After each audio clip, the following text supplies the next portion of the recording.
Breaking news చూస్తున్నాం. Hyderabad cinema థియేటర్లను మూసివేస్తున్నారు. అవును, నిజం ఇది. మే 17వ తేదీ నుంచి హైదరాబాద్ సిటీతో పాటు తెలంగాణ వ్యాప్తంగా ఉన్న సింగిల్ స్క్రీన్ సినిమా హాళ్లను మూసివేయనున్నట్లు ప్రకటించారు యజమానులు. సినిమా థియేటర్లను మూసివేయడం ఎందుకు, కారణాలు ఏంటి అని అనుమానాలు రావచ్చు. అక్కడికే వస్తున్నాం. సహజంగా సమ్మర్, ఎండాకాలంలో బోలెడు సినిమాలు విడుదల అవుతుంటాయి. ఈసారి అందుకు భిన్నంగా ఈ సమ్మర్ హాలిడేస్ లో కొత్త సినిమాలు రిలీజ్ కాలేదు. దీనికి కారణం ఎన్నికలు. ఏపీ, తెలంగాణ రాష్ట్రాల్లో ఎన్నికలు జరుగుతున్నాయి. దీంతో కొత్త సినిమాల విడుదలకు వాయిదా వేసుకున్నారు నిర్మాతలు. అంతేకాకుండా ఈసారి సమ్మర్ టార్గెట్ గా చిన్న చితక పెద్ద సినిమాలు ఏవి విడుదల కాలేదు. దీంతో సింగిల్ థియేటర్లలో సినిమాలు పడటం లేదు. కొన్ని సినిమాలను రిలీజ్ చేసుకుంటూ చిన్న సినిమాలను ఆడిస్తున్నారు థియేటర్ల యజమానులు. అయితే చిన్న సినిమాలకు ప్రేక్షకుల నుంచి ఆదరణ లభించడం లేదు. ఈ క్రమంలోనే థియేటర్ కరెంట్ ఛార్జీలు, మెయింటెనెన్స్ ఖర్చులు సైతం రాకపోవడం, నష్టాలు వస్తుండటం, మే నెలాఖరు వరకు కొత్త సినిమాలు విడుదల లేకపోవడంతో థియేటర్లు మూసివేయాలని నిర్ణయించాలి యజమానులు. సింగిల్ స్క్రీన్ థియేటర్లు మూసివేస్తున్నారు సరే, మరి మల్టీప్లెక్స్ సంగతి ఏంటి అంటారా? ఆ థియేటర్లలో తెలుగుతో పాటు హిందీ, ఇంగ్లీష్, హాలీవుడ్, ఇతర భాషా చిత్రాలు వేస్తుంటారు. దీంతో వాళ్లకు గిట్టుబాటు అవుతుంది. దీనికి తోడు మరీ నష్టాలు వస్తున్నాయి అనుకుంటే కొన్ని స్క్రీన్స్ క్లోజ్ చేస్తారు. దీంతో వాళ్లకు సిబ్బంది ఉండదు. సింగిల్ స్క్రీన్ థియేటర్లకు అలా కాదు కదా, అందుకే వాటిని మూసివేస్తున్నారు.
బ్రేకింగ్ న్యూస్ చూస్తున్నాం. హైదరాబాద్ సినిమా థియేటర్లను మూసివేస్తున్నారు. అవును, నిజం ఇది. మే 17వ తేదీ నుంచి హైదరాబాద్ సిటీతో పాటు తెలంగాణ వ్యాప్తంగా ఉన్న సింగిల్ స్క్రీన్ సినిమా హాళ్లను మూసివేయనున్నట్లు ప్రకటించారు యజమానులు. సినిమా థియేటర్లను మూసివేయడం ఎందుకు, కారణాలు ఏంటి అని అనుమానాలు రావచ్చు. అక్కడికే వస్తున్నాం. సహజంగా సమ్మర్, ఎండాకాలంలో బోలెడు సినిమాలు విడుదల అవుతుంటాయి. ఈసారి అందుకు భిన్నంగా ఈ సమ్మర్ హాలిడేస్ లో కొత్త సినిమాలు రిలీజ్ కాలేదు. దీనికి కారణం ఎన్నికలు. ఏపీ, తెలంగాణ రాష్ట్రాల్లో ఎన్నికలు జరుగుతున్నాయి. దీంతో కొత్త సినిమాల విడుదలకు వాయిదా వేసుకున్నారు నిర్మాతలు. అంతేకాకుండా ఈసారి సమ్మర్ టార్గెట్ గా చిన్న చితక పెద్ద సినిమాలు ఏవి విడుదల కాలేదు. దీంతో సింగిల్ థియేటర్లలో సినిమాలు పడటం లేదు. ఇక కొన్ని సినిమాలను రిలీజ్ చేసుకుంటూ చిన్న సినిమాలను ఆడిస్తున్నారు థియేటర్ల యజమానులు. అయితే చిన్న సినిమాలకు ప్రేక్షకుల నుంచి ఆదరణ లభించడం లేదు. ఈ క్రమంలోనే థియేటర్ కరెంట్ ఛార్జీలు, మెయింటెనెన్స్ ఖర్చులు సైతం రాకపోవడం, నష్టాలు వస్తుండటం, మే నెలాఖరు వరకు కొత్త సినిమాలు విడుదల లేకపోవడంతో థియేటర్లు మూసివేయాలని నిర్ణయించారు యజమానులు. సింగిల్ స్క్రీన్ థియేటర్లు మూసివేస్తున్నారు సరే, మరి మల్టీప్లెక్స్ సంగతి ఏంటి అంటారా? ఆ థియేటర్లలో తెలుగుతో పాటు హిందీ, ఇంగ్లీష్, హాలీవుడ్, ఇతర భాషా చిత్రాలు వేస్తుంటారు. దీంతో వాళ్లకు గిట్టుబాటు అవుతుంది.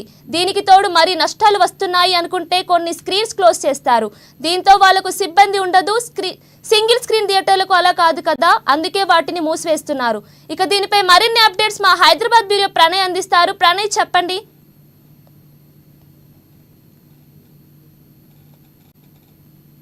సింగిల్ స్క్రీన్ కి సంబంధించిన థియేటర్లు దాదాపు 2 వారాల పాటు ముయ్యనున్నాయి. ప్రస్తుతం మనం చూసుకుంటే సిటీతో పాటు అంటే గ్రేటర్ హైదరాబాద్ తో పాటుగా రాష్ట్ర వ్యాప్తంగా ఉన్నటువంటి సింగిల్ స్క్రీన్ థియేటర్స్ దాదాపు వారాల పాటు కూడా ముయ్యబోతా ఉన్నాయి. ప్రధానంగా మనం చూసుకుంటే ఈ వేసవి కాలంలో దాదాపు గతంతో పోల్చుకుంటే వేసవి కాలంలో దాదాపు సినిమాలు దాదాపు అదనంగా ఉండాల్సినటువంటి సినిమాలు రిలీజ్ కావాల్సిన నేపథ్యంలో కూడా ఈసారి ఒక్క సినిమా కూడా రిలీజ్ కాలేదు. ఒకవైపు మనం చూస్తే ఇటు తెలంగాణతో పాటుగా ఆంధ్రప్రదేశ్ లో కూడా ఏదైతే ఎన్నికలు ఉన్న నేపథ్యంలో కూడా ఇప్పటి వరకు ఒక్క సినిమా కూడా సమ్మర్ లో రిలీజ్ కాలేదు. అంతేకాకుండా ఏదైతే సినిమా థియేటర్లకు సంబంధించిన యజమానులు పూర్తి స్థాయిలో కూడా అద్దెలు పెంచిన సిచ్యువేషన్స్ కనబడతా ఉన్నాయి. మరోవైపు మనం చూస్తా ఉంటే సినిమా థియేటర్లకు సంబంధించినటువంటి యజమానులు అద్దెలు పెంచిన నేపథ్యంలో నిర్మాతలకు అది అదనపు భారంగా మారుతా ఉంది. అంతేకాకుండా టెక్నీషియన్స్ కావచ్చు, లేదంటే ప్రొడక్షన్స్ కావచ్చు, ఇక కెమెరాస్ అటువంటి ఇతరాత్ర సామాగ్రికి సంబంధించిన కూడా రెంట్స్ పెరిగినటువంటి సిచ్యువేషన్స్ కనబడతా ఉన్నాయి. ఈ నేపథ్యంలో వచ్చిన సినిమా కూడా కేవలం 2-3 రోజుల కన్నా ఎక్కువ ఆడడం లేదన్నటువంటి పరిస్థితులు కూడా కనబడుతున్నాయి. అంతేకాకుండా ప్రధానంగా సినిమా ఏదైతే సింగిల్ స్క్రీన్ కి సంబంధించిన సినిమా థియేటర్లకు కేవలం జనాలు 10-20% మాత్రమే వస్తున్నటువంటి సిచ్యువేషన్స్ కూడా కనబడతా ఉన్నాయి. థియేటర్లలో కేవలం 10 మందితో సినిమా నడపాల్సిన సిచ్యువేషన్స్ కనబడతా ఉన్నాయి. ఉదయం సమయంలో 11 గంటలకు స్టార్ట్ అయ్యేటువంటి షోకు సంబంధించి మాట్లాడుకుంటే కేవలం నామమాత్రంగానే థియేటర్స్ కు వస్తున్నటువంటి జనాల కోసం స్క్రీన్ నడపాల్సిన సిచ్యువేషన్స్ అయితే కనబడతా ఉన్నాయి. దానికి అదనంగా కూడా కరెంటు బిల్ వస్తున్న సిచ్యువేషన్ నేపథ్యంలో కూడా దాదాపు తెలుగు రాష్ట్రాలు తెలంగాణకు సంబంధించి మనం మాట్లాడుకుంటే హైదరాబాద్ తో పాటు తెలంగాణలో దాదాపుగా కూడా 2 వారాల పాటు సినిమా థియేటర్లన్నీ కూడా దాదాపు ఏదైతే సింగిల్ స్క్రీన్ కి సంబంధించిన థియేటర్లన్నీ మూతపడతా ఉన్నాయి. ఇక అదే విధంగా మనం మాట్లాడుకుంటే ఏదైతే మాల్స్ కి సంబంధించి మనం మాట్లాడుకుంటే సినిమా థియేటర్స్ ఏదైతే లైక్ ఏషియన్ మాల్ కావచ్చు లేదా మల్టీప్లెక్స్ కి సంబంధించినటువంటి హాల్స్ లో మాత్రం సినిమాలు యథావిధిగా కంటిన్యూ అవుతాయి. ఎందుకంటే అక్కడ తెలుగుతో పాటు కూడా బాలీవుడ్ హాలీవుడ్ సినిమాలన్నీ కూడా ఆడుతా ఉంటాయి. అంతేకాకుండా ఇంగ్లీష్ కి సంబంధించిన మూవీస్ కూడా నడుస్తా ఉన్న నేపథ్యంలో కూడా దానికి థియేటర్స్ కి ఎప్పటికీ కూడా రద్దీ ఉంటుంది. అంతేకాకుండా అందులో షాపింగ్ ఫెసిలిటీ ఉన్న నేపథ్యంలో ఎక్కువ శాతం ఆ థియేటర్స్ కి వెళ్తా ఉన్నారు. సింగిల్ స్క్రీన్ కి సంబంధించి మాట్లాడుకుంటే మాత్రం కంప్లీట్ గా ఎవరు రాని సిచ్యువేషన్స్ కనబడతా ఉన్నారు. ఒకసారి మనం చూస్తే ఎప్పటికీ కిక్కిరిసిపోవాల్సినటువంటి సినిమా థియేటర్ అంతా కూడా ఖాళీగా కనబడుతున్న సిచ్యువేషన్స్ కనబడతా ఉన్నాయి. దాదాపు 2 వారాల పాటు కూడా సినిమా థియేటర్స్ అన్ని కూడా క్లోజ్ కాబోతా ఉన్నాయి. ఇప్పటికే ఉదయం సమయంలో మనం చూసుకుంటే 11 గంటలకు ప్రారంభం కావాల్సినటువంటి షోకే ఫుల్ ప్యాక్ అవ్వాల్సినటువంటి థియేటర్ గతంలో సుదర్శన్ థియేటర్ అంటే ప్రతి ఒక్క సినిమా ఇక్కడ నుంచే ప్రారంభం అయ్యేది. కంప్లీట్ గా కూడా బడా సినిమాలన్నీ కూడా మేజర్ గా 1995 నుంచి కూడా సినిమాలన్నీ కూడా మొదటగా ఇక్కడ రిలీజ్ అయిన తర్వాతే ప్రతి సినిమా వేరే ప్రాంతాలకు వెళ్ళినటువంటి పెద్ద థియేటర్ అని చెప్పుకోవాలి. ఆర్టీసీ క్రాస్ రోడ్స్ లో ఉన్నటువంటి సుదర్శన్ థియేటర్ కావచ్చు లేదా సంధ్యా థియేటర్స్ లోనే పూర్తిగా ప్రతి సినిమా కూడా రిలీజ్ ఇక్కడ అయిన తర్వాతే మిగతా థియేటర్స్ లో అయ్యేటువంటి సిచ్యువేషన్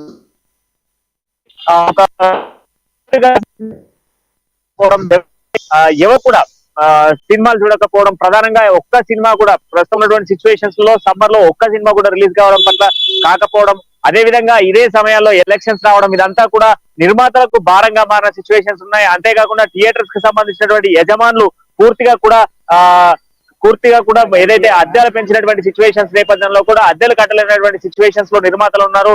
ఒక సినిమాను రిలీజ్ చేయాలంటే అదనంగా కూడా చెల్లించాల్సిన సిచ్యువేషన్స్ ఏర్పడతా ఉన్నాయి. ఆ నేపథ్యంలో సినిమా థియేటర్స్ దాదాపు తెలంగాణతో ఏదైతే తెలంగాణలో ఉన్నటువంటి థియేటర్స్ తో పాటుగా గ్రేటర్ హైదరాబాద్ లో ఉన్నటువంటి సింగిల్ స్క్రీన్ థియేటర్స్ అన్ని కూడా దాదాపు 2 వారాల పాటు క్లోజ్ కాబోతా ఉన్నాయి. ఇటు కరెంటు బిల్లులు కావచ్చు లేదంటే మెయింటెనెన్స్ కూడా మెయింటైన్ చేయలేని సిచ్యువేషన్స్ నేపథ్యంలో కూడా థియేటర్స్ అన్ని కంప్లీట్ గా 2 వారాల పాటు కూడా మూసేసేటువంటి అవకాశాలు కనబడతా ఉన్నాయి. Keerthana. Okay, thank you Pranay.